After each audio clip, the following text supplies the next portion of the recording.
देशाला स्वतंत्र मिळून आज 77 वर्ष झालेले आहेत, बरोबर का नाही? तुम्हाला माहित नसेल तर मी सांगतो, आपला देश स्वतंत्र होऊन 77 वर्ष झाली.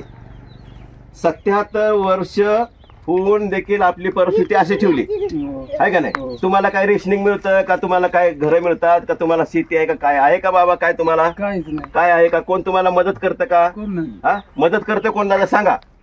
तुम्हाला कोणी मदत करीत नाही, कोण तुमच्याकडे येत नाही मतदानापुरतं किंवा मतासाठी मी तुमच्याकडे आलो किंवा अजून येतील तुमच्याकडे, बरोबर? आणि मग आता आपली अशी परिस्थिती, या ताई इकडे द्या. आणि ही परिस्थिती असल्यामुळे मला सांगा, ए ताई इकडे जरा, इकडे बाळा, इकडे मला दाखवू दे, सगळ्यांना दाखवू दे, इकडे या तुम्ही.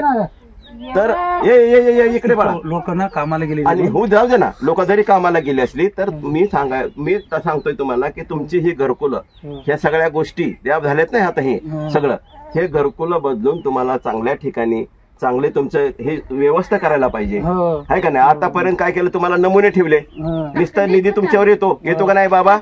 आणि निधी येऊन तुमच्यापर्यंत पोहोचतो का? रेशनिंग येतं का? तुम्हाला मिळतं का? रेशनिंग मिळतं. हा, कधीपासून मिळतंय? पहिल्यापासून मिळते. हा, म्हणजे तुमच्याकडे ते आहे. आणि बाकीचं काय तुम्हाला हे होतं, मिळतात का? आता ही तुमची घराची अवस्था कशी झाली? आणि मग आता हे रेशनिंग जे फुकट द्यायची बारी आली ती कशामुळे आली? पोरं शिकलेत का तुमची? शिकले का ताई पोरं? 10वी 12वी किती शिकलेत का? हा, थोडे शिकलेत ना. मग तरी शिकले तरी त्यांना नोकरी का नाही दिली सरकारने? तर म्हणून दादा, मी ह्या गोष्टीवर मात करण्यासाठी मी अपक्ष उमेदवार म्हणून उभा राहिलेलो आहे. आणि माझं जे चिन्ह आहे ते गॅस शिगडे. मी इथे सिस्टरना ते होते ना, सिस्टर पवार सिस्टर, त्यांचा मालक आहे. तुम्हाला तर माहित असेल, सिस्टर आहे बघा इथं. हा, गोरठेली ते यायची बघा अशी पुछड्यावाली, हा त्याचा मालक आहे मी. आणि म्हणून हा, तर मग तुमच्या मुलाबाळांना त्यांनी नाही काय औषध वगैरे द्यायची नेहमी. हा, तर असं आहे. म्हणून तुम्हाला विनंती करतो, आणि हे घ्या आणि गॅस शिगडी जे आहे आपलं चिन्ह, त्याच्यावर शिक्का मारा.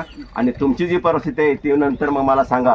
मी तुमच्या सगळे, मी जरी निवडून जरी समजा काय झालंच तरी पण तुम्हाला आतापर्यंत विसरलो नाही, आणि आतापर्यंत विसरलो नाही, इथून पुढेही विसरणार नाही. बरोबर ताई?